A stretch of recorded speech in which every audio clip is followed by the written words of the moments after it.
Hey, what is up, everybody? It's BBKDRAGOON here for another round of Strange Coins. This time, I hope my voice is going to be a little bit more fresh. I want to say a huge thank you, yet again, for the mega support. This series gets so many likes, and I really appreciate that. The last one, over 150 likes, which is huge for my channel. You guys rock. I appreciate it. And, you know, if you enjoy this video, put a smile on my face if you left a like on this Strange Coins as well. Today I want to talk about the Taken King. What will it be? What will be in it? I also want to ask the question, is Destiny an MMO, a massively multiplayer online game? And why does it matter, if so or if not? Because I think that ties directly into my expectations of what I hope to get from the Taken King or Destiny 2 down the road. This is a relaxing Destiny commentary. My goal here is that you guys can put this on in the background, play Destiny, play some other game, just relax as we have a nice discussion here. I do have bullet points that I bring into this talk, not really to keep it formulaic. I do like the ability with this series to be relaxed and to free flow, let your thoughts kind of go where they will. But at the other end of the coin, I think it's important to stay focused on a few topics and explore them more in depth. All right, stuff out of the way. Iron Banner is what you're going to be watching. I hope you don't mind watching my favorite map back to back. This is Asylum, and I love Asylum, absolutely. I don't know if it's my favorite map in the game, but it's one of my favorite Iron Banner maps because it forces combat, forces shotguns, forces snipers. You know, it's just a cool map in general. And no, we will not talk about Thorn. If you've paid any attention to Reddit today, yesterday, if you guys are watching it, I spent a lot of time on the Destiny subreddit, just lurking around. There's only about a dozen or so threads telling Bungie how silly they are for nerfing auto rifles where they did, and how stupid the Thorn is, and, you know, we could have that conversation in probably 20 minutes talking about PvP balance. I will say this, I do think that Thorn's time is probably reaching an end. I don't think it's going to continue being such a top dog with the last word in Red Death up there for much longer, but that's just speculation. So, what could be coming in the Taken King? Well, I posted this on our Destiny the Show clan wall, and what I think is coming, I think we're going to have 1 to 2 raids. I know we're going to have 1 raid, okay? I think maybe 2. I think what possibly could have been in the works for House of Wolves, where they were thinking Prison of Elders, Trials, and a raid, but then you have Taken King coming into the picture, and if you guys don't know, Taken King is going to be the Destiny expansion that's releasing this September. It's not been confirmed, but it's basically been confirmed. It's a thing, it's happening this year. It's going to be revealed at E3, which is in less than 2 weeks. So, what could it be? I think you're going to see 1 to 2 more raids. I would hope 2. I think that would be a really nice surprise. I think you're going to see a 3rd subclass for all characters, well, all classes, basically. If you actually go and look at your 2 subclasses, there is a slot for a 3rd subclass. Now, somebody from Bungie, I can't remember who, had stated in the past this was reserved to be a custom spot where you could pick one of the 2, customize it, and it would be there for you to basically set a preset. Like, let's say I have a Voidwalker build that I like using for Iron Banner, especially Control. I could save that in the 3rd subclass. That to me reeked of BS. It just didn't seem very true. By the way, the shotgun I'm using is Matador 64, which is a review I'll be doing of a sweet shotgun shoon. Same impact as Fellwinter's, more distance than Fellwinter's range, and a little bit higher rate of fire than Fellwinter's. So it's a good shotgun. I'm very pleased if you can be accurate with it. Okay, so Taken King, 3rd subclass, 2 raids. I think you're going to see a bevy of new strikes. Additionally, I think you'll see probably 2 planets unlock with further story. And my bet would be they're going to put the level cap at 38, or maybe at 40. I don't know. Maybe 38. It might be a little too much to think that 40 is going to happen. But I think you're going to see it being significantly larger than the expansions we've seen thus far. That's a good thing. So, I'd love to know what you think could be coming with the Taken King. You can leave that down below. It's It's obviously like pure speculation right now, but they leave breadcrumbs. I think Diddy and I, my co-host on Destiny the Show, a podcast that we run, if you guys haven't taken a look, it's a 30-minute news podcast we do each week about Destiny. And I think we've gotten pretty good at reading in between the lines and seeing Bungie's breadcrumbs, as has most of the scene. So I do think Taken King will bring the stuff that I predicted. And if not, I didn't make a bet, so I'm safe, okay? It's all good, right? All right. Is Destiny an MMO? And does it matter if it is or not? What Destiny has done, it has absolutely changed the FPS console scene forever in significant ways.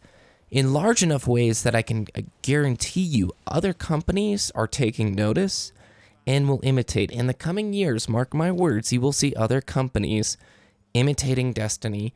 I don't think you'll see them doing full-scale clones in any time soon, but I will tell you this, you're going to see more shooters going with this progression-based system. And that's what I mean by it changed shooters for me forever, because I've mentioned this before here on the first Strange Coins.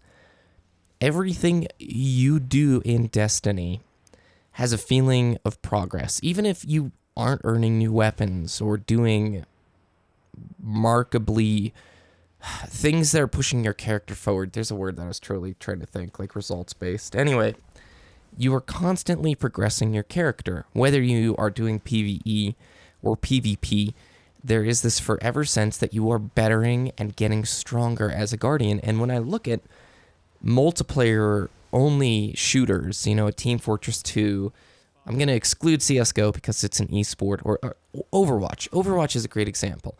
I'm a huge Blizzard fan. For those of you who, follow my channel for a while, StarCraft was a big portion of this channel for a good year. And Overwatch is the new shooter coming from Blizzard. And it's a Team Fortress 2 mixed with some MOBA elements. And it's going to be really good. It's going to come into beta this fall. I'm really looking forward to it.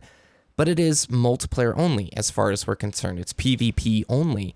And it looks a lot like Team Fortress 2 in the fact that you pick your champion, you play your match, and that's what you do, rinse, repeat. And when I look at that model after playing as much Destiny as I have, I actually wonder to myself, is that really that appealing? Is that going to hold my interest for that long? And I don't know. I know it'll be a great game, but I don't think it is, because Destiny has conditioned me to want MMO-esque traits in my shooter. And it's led me to actually be involved in a lot of other MMOs in the last year. Well, not a lot, too. I played a bunch of WoW last year getting ready for Destiny, and now I'm playing Final Fantasy XIV, another great MMO. And a lot of that comes from Destiny. So let's look at these similarities, I guess, and the differences here. Destiny is very similar to an MMO, which is a massively multiplayer online game, in the fact that it has raiding. MMOs have raids, most do. It has dungeon-style content in the form of strikes. Dungeons in MMOs are usually 4 or 5 person, 30-minute mini raids, essentially. They're less difficult, they take less time, but they're still a part of the game.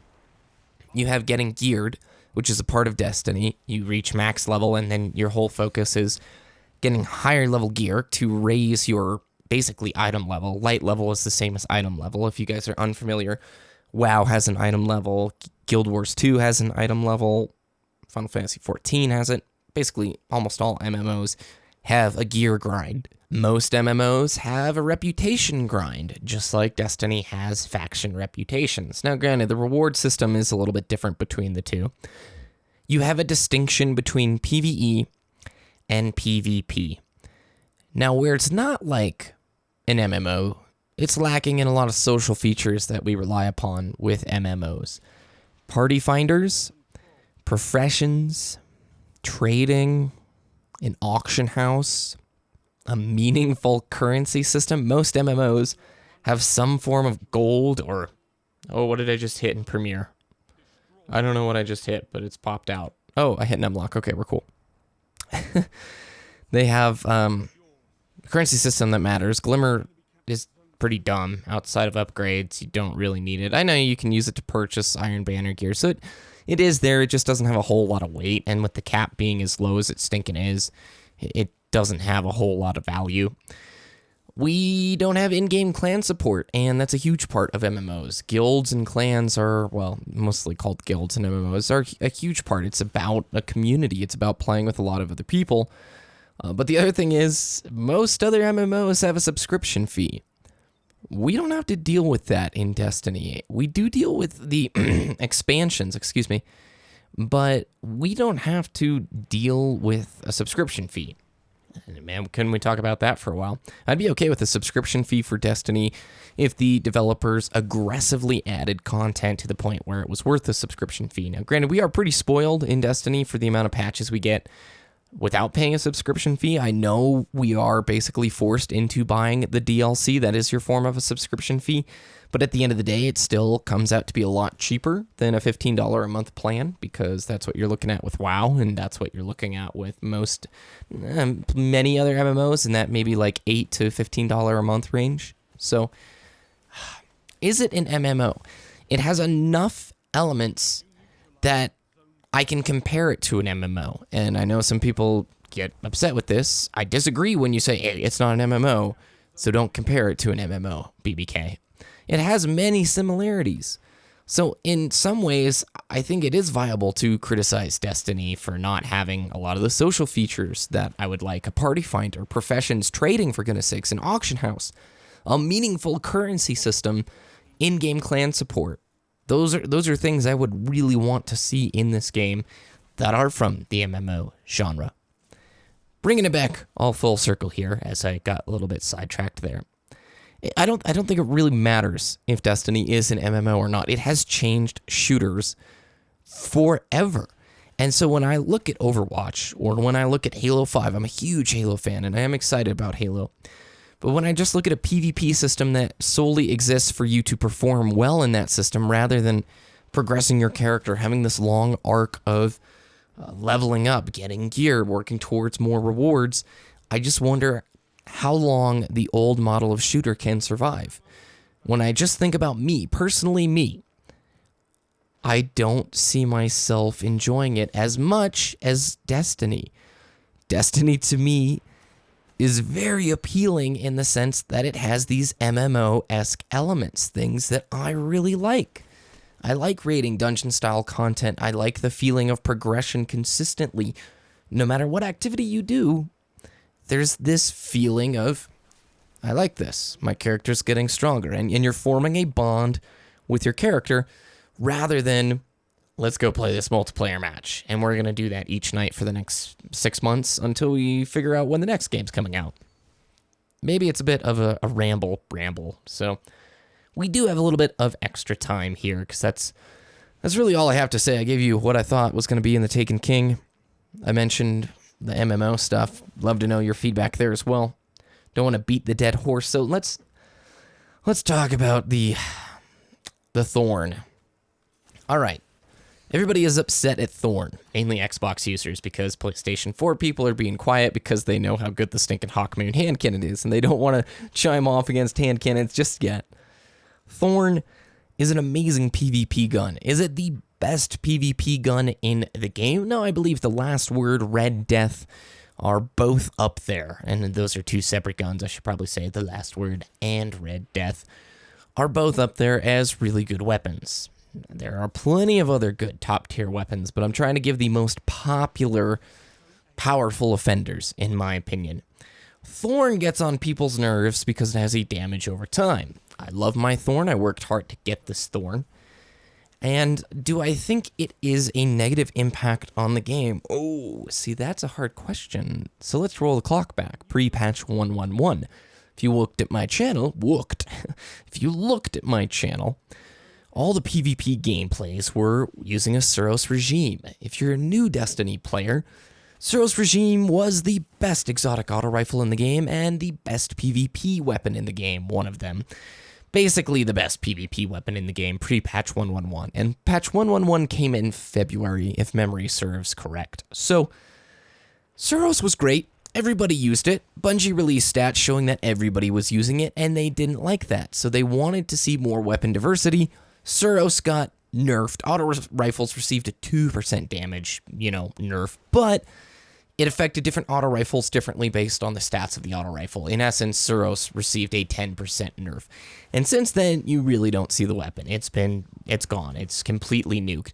And then we had this new meta show up of the insta-kill Red Death Last Word Thorn. There are other popular weapons in this batch that I don't need to mention, but those are the main offenders. Reddit's upset. They think Thorn is such an offender, it should be nerfed in PvP and taken away from that top spot. I can't say that I wholeheartedly disagree with them. I think the damage over time is incredibly powerful, and I think you do see the majority of people in Iron Banner and higher level stuff like Trials of Osiris using it. Why? It's a good gun. What happens if they nerf Thorn? A new weapon will take the top spot, whatever the meta determines at that time, and will be at the same juncture again and again. And I view it almost like League of Legends. If you guys watch competitive League, based on the patch cycle, there's always some champs that are more dominant than others, and it's a continual cycle. Riot is continually tweaking the system, and it's a nice overturning thing. I would like to see that with Destiny, and I don't think there's a solution that avoids this. I don't think you're ever going to reach a perfect balance point where Bungie says, we're good. We've balanced it. We like where it's at. We're going to leave it here for the next year. I think it's something they're going to have to constantly tune and adjust every few months. So will all Crucible problems be solved if Thorn is nerfed? No. But should they take a look at the balance a little bit more often and maybe keep things a bit more fresh? I would probably say yes. Now, a lot of folks who worked long and hard to get their Thorn, I worked long and hard to get mine, would be upset about this. I'm not. I've played many a Thorn, games. It helps me because I'm on an incredibly slow connection. And so that damage over time can aid massively in my play style, I guess. At the end of the day, Destiny multiplayer at its core is not the most balanced thing in existence. And I think a lot of the folks on Reddit who are upset, raising their fists demanding auto rifles to be back to their old selves, probably aren't the foremost authority on Destiny balance. It's just my 2 cents.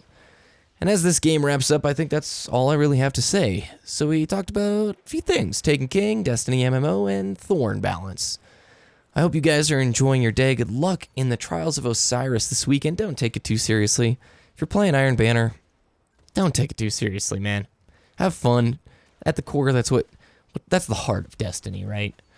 Thanks everybody for watching. If you enjoyed this video, please leave a like.